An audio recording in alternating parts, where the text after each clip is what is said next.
Let me break it down for you. We're going to go not in chronological order, but we're going to reverse this thing, right? So I'll give you an example. If you looked up your timeline, and one of the reasons why I waited, I didn't react to it yesterday or anything like that. I could have did a special one, but I wanted to wait till Wednesday, and everything works out perfectly, and thank God for that. If you looked up and down your timeline of every woman that was live streaming or reacting to or releasing a video of what was going on with Jeezy, you know what it said? It said something along the lines of Jeezy wants to come back to black women, or the real play of Jeezy, or Jeezy is now using Nia Long, or Jeezy is the new Derek Jackson, or Jeezy come crawling back to black women because. And I'm surprised. I'm surprised. I am baffled, surprised, but at the same time, I'm not. Why? Because for some reason or another, I expected for y'all to do better. You know, these same queens that come to us all the time and say how they always holding down black men and protecting them. Those. But the minute that they think that they can get one up on you and they can use you as a piñata, they will turn their back and they will get in that crouching tiger, hidden dragon stance, and they will pounce on you. Women are the most incredible tools that God has ever made. Literally, masters, and can destroy or tear apart anything. And even if you look at the chessboard, it is a reflection of real life. Chessboards are history. I'm going to bring it all the way back to the Jeezy conversation. Let's kick it for a minute. Chessboards are literally not just the greatest game that has ever been created, but it's a reflection of history. Different pieces on the boards represent different things. The church, power within it, power that's given to things, whether or not you can get to the other side of the board and then be crowned king or queen. The power that you have that then is being exerted. And the only way that you lose or win the game is to knock down the king. And the king can move in any direction, but he chooses not to. And what he does is he leverages all of the other tools around him in order to continue to, fight against whatever the other team is doing in order to win the game and move strategically. May even have to make a couple sacrifices of a couple pieces in order to do so. But let's be clear, the game is not won until the king is down. And as long as there is a king on the board, you are still in play. All you need is a king and a pawn, and you still in play, big dog. And so you got to move strategically. It's not about exerting power or jumping out there or taking a stronger piece and trying to get out there as fast as you can. It's about making sure that you don't even pull out certain pieces until you're ready. And it's about positioning, being in position. And the queen on the board has been given the most power as far as being able to move right to left diagonally, going multiple different spaces and so on and so forth. Literally one of the greatest tools and weapons that God has made as a part of your arsenal, which is one of the reasons that she was not supposed to be queen. She was not supposed to be king. She was supposed to be a helpmeet, a tool to be used according to the man's will, similar to how man is to God. And we have gotten out of purpose. But if you look at her power, if you look at the ability for her to be able, and she does it differently. She don't have to exert the energy.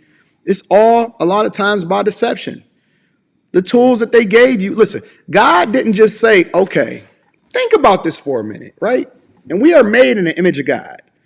And then he took the woman and he formed her and he made her, but he didn't just make her. He didn't just put a hole in between her legs. Think about it for a minute. He made her curvy and shapely with long flowing hair. And then he gave her breasts, not just to feed the children or for milk. He made it attractive for a man to be able to be easily manipulated and confused as to what his next move is until he has some form of personal clarity. Soft-spoken. He made her voice the way that he made her. Moving, shaping, the way that her body moves the whole 9 yards. It is literally a trap for those that cannot understand or does not see how dangerous the weapon can be. Anything that is powerful can be equally deadly for the person that decides to handle it if they don't understand what it is that they're using. You can take a gun, and it could be just as bad for the owner as it is for the person that you shoot it at. You could take the stove, and it can be a really great tool for you to be able to cook food and make life convenient, but if you put your hands too close to that fire, you're going to burn yourself.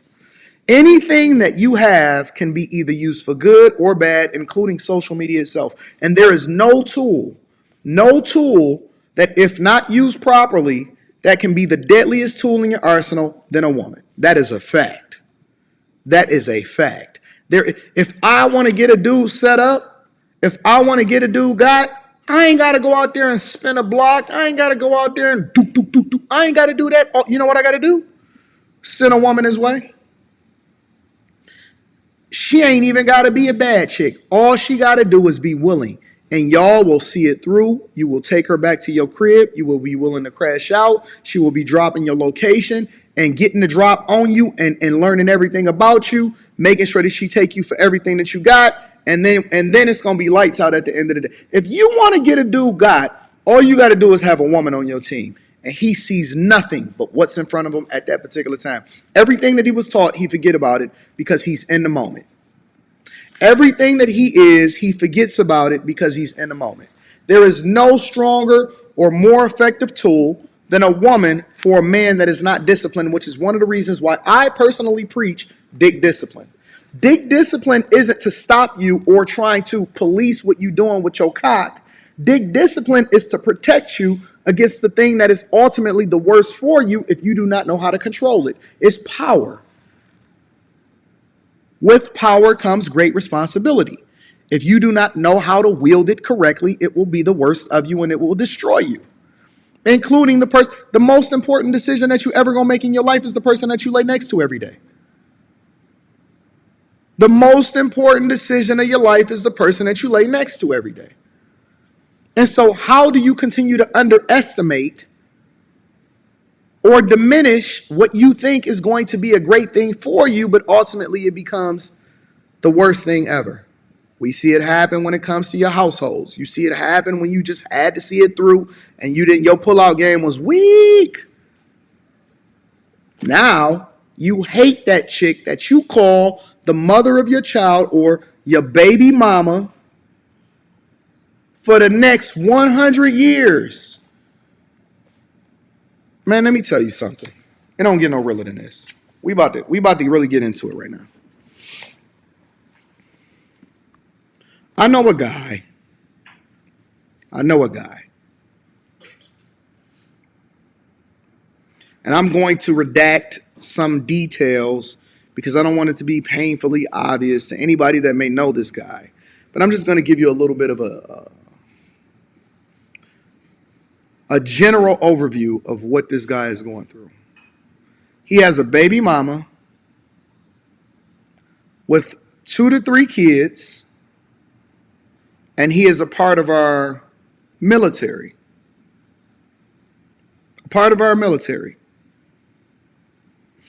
And she's a baby mama now because he may or may not be going through a divorce. And part of the reason why he's going through a divorce is because she decided that she wanted to be for the streets. He was a faithful man, and this is the honest to God truth as it's been communicated to me. This is the honest to God truth as it's been communicated to me on my father's grave. She cheated on him for the streets. He caught her. She never apologized. She expected for him to still be with her even after she cheated on him. Children were going through things, including one of them was hospitalized while she was out here being for the streets and cheating. Remember, this is a military man, a man that served our country,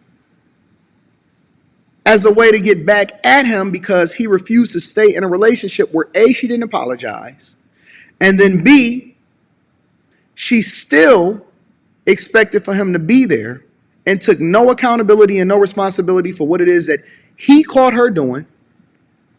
She expected for him to still be there, but he decided to file for divorce.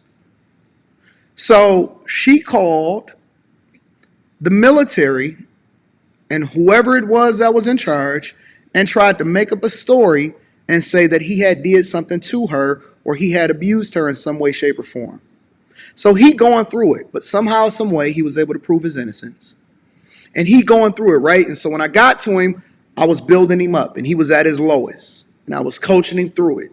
And a year later, he had been in the best position possible, and she was out here struggling because he had gotten himself together and he was almost at the end of his divorce, and he was better off than he had ever been. He was in great shape as far as his finances, his resolve, his mentality. He had found a new lease on life, friends. He was dedicated. His children had been coming through strong as far as what was going on in the hospital and everything like that.